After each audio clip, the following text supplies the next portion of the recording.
Welcome today to Inside Out. This is the broadcast ministry of Evangel Prison Ministries, a ministry that's reaching out to people that are incarcerated, but not only that, also those that are outside the boundaries of those prisons and jails.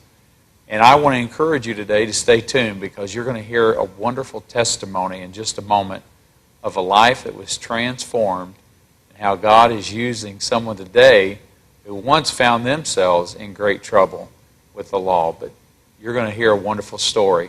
I'd like to introduce our guests here on the program, and they are those that are really helping to lead the way with Evangel Prison Ministries. First, I'm going to go across the couch to Nadine Dartery. She's the Executive Director of the Evangel Prison Ministry. And it's always a blessing to spend time with Nadine. She's a great woman of God, a real general in the faith, and we're delighted that she's here to help share insight concerning prison ministry. And then next to her, who we're going to spend a lot of time talking to today, is Sherry Wright. She's the Assistant Director of the Evangel Prison Ministry, and you're going to be hearing her testimony today, and I know it's going to absolutely bless your life. First of all, just a little background, Nadine. We've shared in other programs about prison ministry, and we're going to unfold that more and more as time goes by.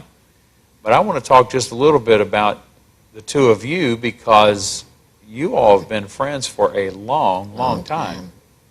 How far back does it go that you two have been working together in the ministry? 35 years. 35 years. So that even predates the Evangel Prison Ministry. That's right. What were some of the things you were doing in ministry back in those days?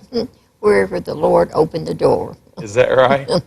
What were some of the kinds of things you were doing? We'd go into nursing homes, the hospitals. We went into jails. Halfway houses. Yeah, wherever. You were just working for the Lord. Mm-hmm. You know, that's a great testimony, and I think sometimes people need to hear that kind of testimony because they think, well, if I'm going to do the work of the Lord, I've got to be set up in this particular ministry, and established, and they think they start there. That's not where you start. No, it wasn't easy back then, Kevin. Sherry, tell about some of what we had to do in order to get to where we was going. Well, I remember one time Nadine called me up and she said, I found a new place for us to go. And I said, okay, where's it at? It was way out Dixie Highway.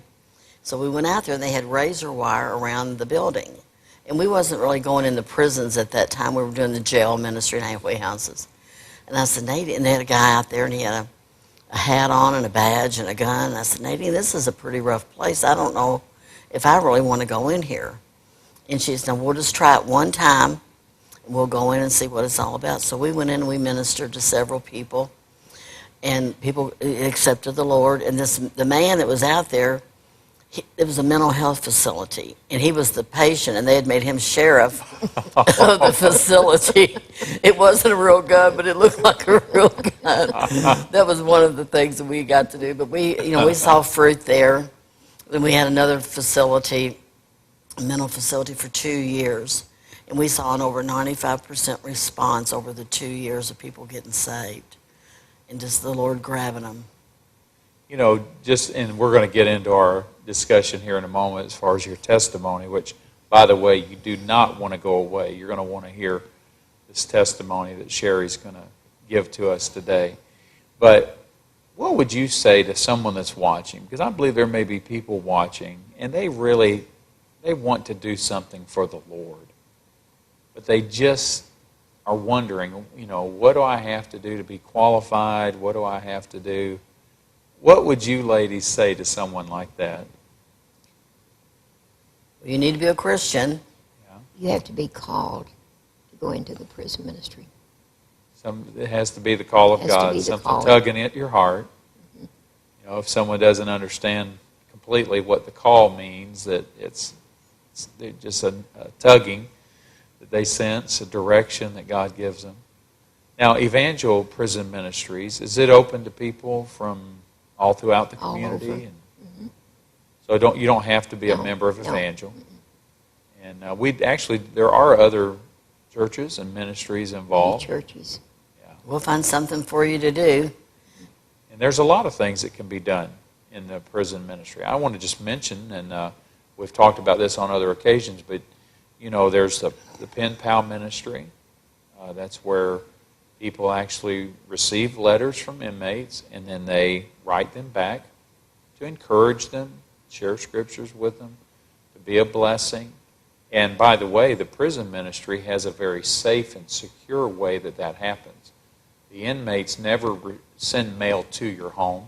They're not going to know where you live. Instead, that comes through the ministry, then you receive it, and so forth. So it's a great program. Correspondence school, there's classes that are available that inmates can learn and grow in the Word of God and their walk of faith. There's also the Christmas Stocking Project, which we're going to spend an entire program on one day, sharing about how powerful that is to be able to reach the children of inmates and often provide for them what might be their only Christmas gift. It's an incredible program, so you're going to have to tune in when we talk about that. And then, of course, there's the On the Yard Crusades, and of course, we've talked about the intercessory prayer ministry that goes on, and that's just a few of the things that make up the prison ministry. And I didn't even talk about how they go into the prisons and jails and minister and have Bible studies. So if you feel God tugging at your heart, you ought to contact Nadine or Sherry at the prison ministry. It's 964-3304, extension 1227. Without further ado, though, today the assistant director, Sherry Wright, has an incredible testimony because you weren't always out there ministering, were you? No. Tell us a little bit about what your life was like before Jesus. Well, I will start when I remember 9 years old. My family started going to church. My dad was a hard worker. He always worked 2 jobs. My mom was a homemaker. And he would drink on the weekends. And there was a lot of fighting and carrying on, all that, during that time. So for a period of time, they went to church. And I remember going, it was at Walnut Street. And a girlfriend that I'd met there, we went to the pastor's office. And he led us to Christ. And then the next week, they baptized us and gave us a rose. And I knew that something had happened to me, even as a 9-year-old. I just felt joy. So after a while, my family quit going to church. Well, then I didn't want to go either.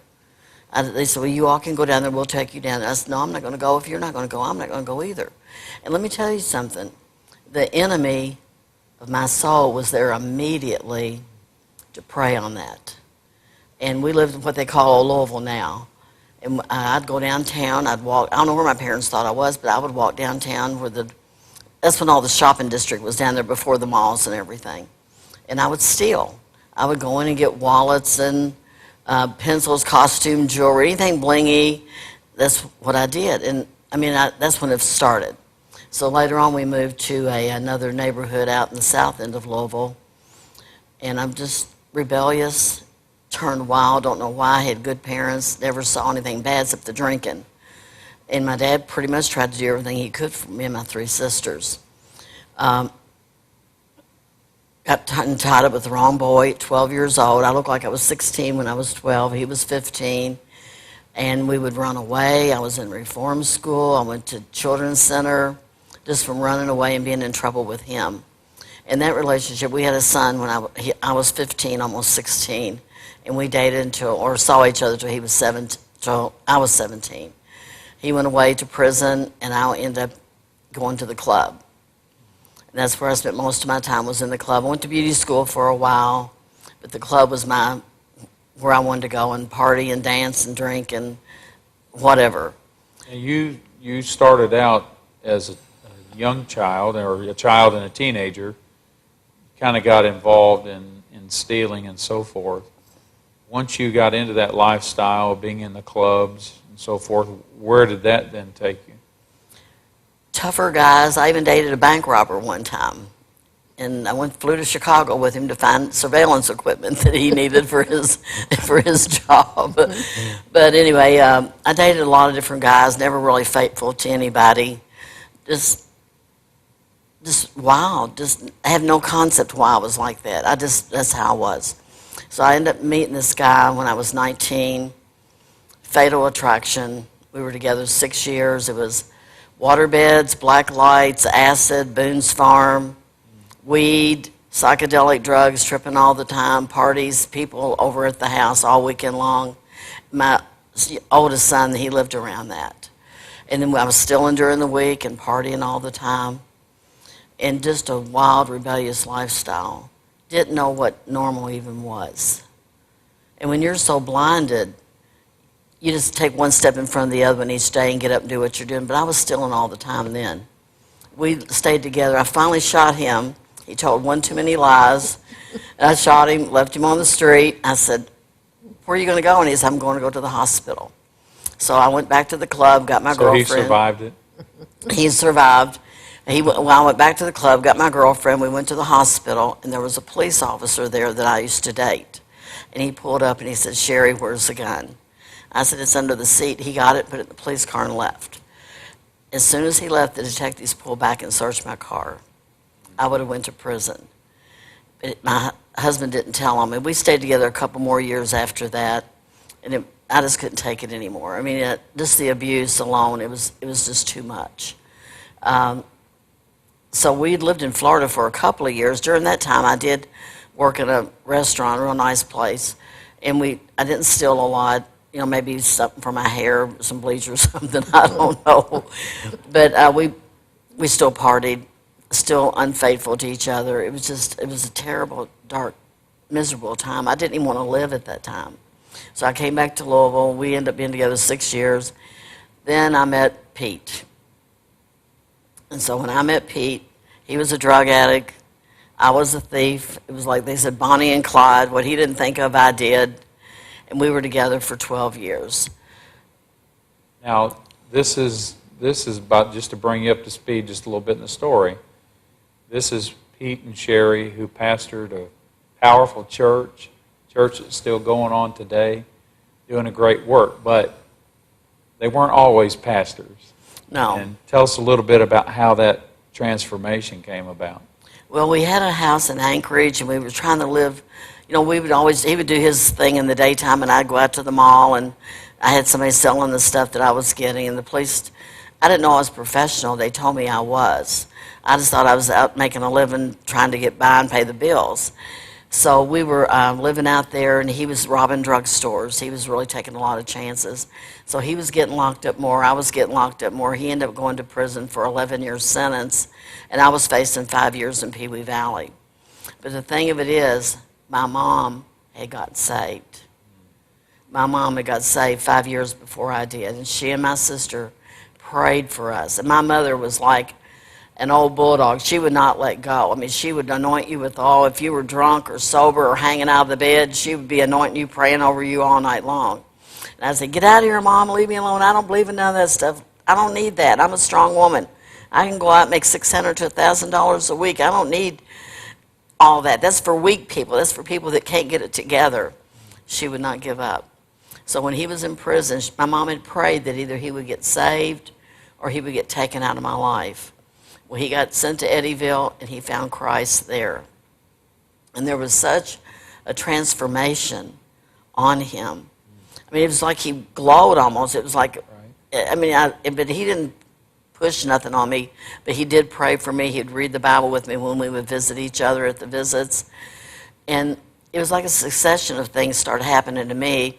I ended up with facing 5 years in prison. Then I got another charge. So I had to go do 30 days in jail so I wouldn't have that charge along with the 5 years.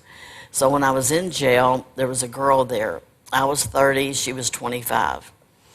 And she was facing 25 years. She'd been on the run from a bounty hunter for 3 years and went to Teen Challenge and got saved, and God transformed her life. And she was in jail. It was like a table prepared for me when I was doing my weekends. I would go in on Friday night and leave on Sunday. Friday night I was drunk. When I'd start drinking about 12 o'clock that day, when I get to the jail, I was already out of it. So when I sobered up on Saturday, she would come and start talking to me about the Lord. And she would tell me about, you know, you have a crown when you go to heaven. And Man, I was trying to figure out how I was going to get there. I thought, man, a crown. You think he'd let me have emeralds in my crown? I said, that's my birthstone. She said, yeah, you probably would. And I was a platinum then. I said, well, you think God would let me have blonde hair when I go to that rapture? And I didn't know anything about a rapture. I just thought you get on a train and go somewhere. I wanted that crown. Yeah. And so over that time of those 10 weeks, the seed was planted in my heart for salvation. And I would get out of jail and I'd tell my friends all the stuff she had told me. And they said, are you taking acid again? What are you talking about? I mean, what? They couldn't comprehend what, and I didn't understand it either, but I knew there was something about her that was different.